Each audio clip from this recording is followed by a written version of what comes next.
Actor and comedian Jim Carrey first met actress and former Playboy model Jenny McCarthy in 2005, and the couple dated for 5 years. They appeared to be the image of happiness, but they surprised family, friends, and fans when in April 2010 they went public with their split. The separation seemed amicable, as McCarthy said in a statement that she was so grateful for the years Jim and I shared together. "I will continue to be in his daughter's life and will always keep Jim as a leading man in my heart." Meanwhile, Carrey echoed her sentiment on social media when he tweeted about the news. "Jenny and I have just ended our 5-year relationship. I'm grateful for the many blessings we've shared and I wish her the very best. It's okay." According to insiders, however, not all was as it seemed. The couple reportedly faced numerous problems during their time together, which eventually resulted in them calling it quits. So what was really behind their surprising separation? Let's take a closer look.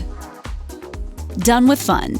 As speculation and rumors surrounding the couple's sudden split made headlines, it was Oprah Winfrey who finally asked McCarthy about the breakup, plainly asking what everyone was thinking. Placed on the spot, the self-described warrior mom revealed that the relationship had unfortunately lost much of its fun factor over time. She said, "You know, the simple word I can give, and there's a few, so let me say a few. The first thing is, when it's not fun anymore, you need to start investigating and do an inquiry into the relationship." She also said that she learned to exist independently of men somewhere along the way. Well, the one was the belief system that I don't need a lover to have the love in my life. Split personalities.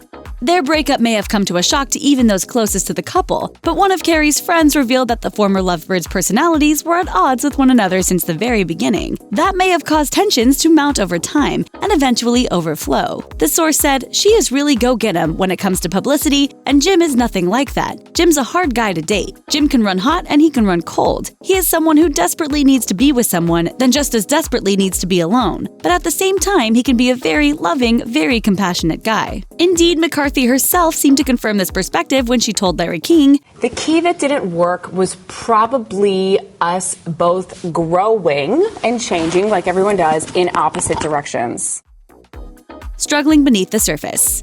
Jim Carrey has made no secret of his struggles with depression over the years. He told 60 Minutes in 2004, "I was on Prozac for a long time. It may have helped me out of a jam for a little bit, but people stay on it forever. I had to get off at a certain point because I realized that, everything's just okay." Eventually, Carrey got off Prozac and swore off all drugs, even coffee. But even so, experts speculate that his battle with depression still wasn't over and may have taken a toll on his relationship with McCarthy. She also seemed to agree with that theory when she said,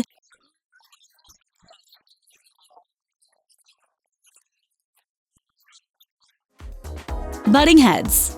In 2012, McCarthy lashed out publicly at her ex on Howard Stern's radio show, slamming the funny man for not staying in touch with her young son, Evan, whose fight with autism has been a very public one. 2 years after their split, she said, "I've tried to ask Jim numerous times to see Evan because my son still asks." Carrey fired back, saying he was never personally asked by McCarthy to visit Evan, but admitted that, seeing as how it might be difficult for the young boy to see Carrey coming in and out of his life, he chose to step away. He said, "I will always do what I believe is in the best interest of Evan's well-being. It's unfortunate that Evan's privacy is not being considered. I love Evan very much and will miss him always." This exchange made many believe the two weren't on the same page in terms of parenting style and were prone to butting heads over what was best for Evan, and that can be a big hindrance in making a relationship last. Aisle avoidance.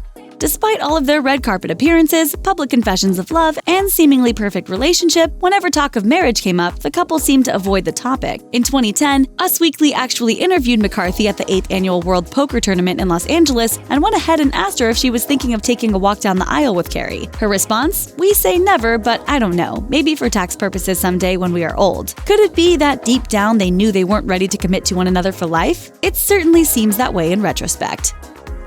Moving on.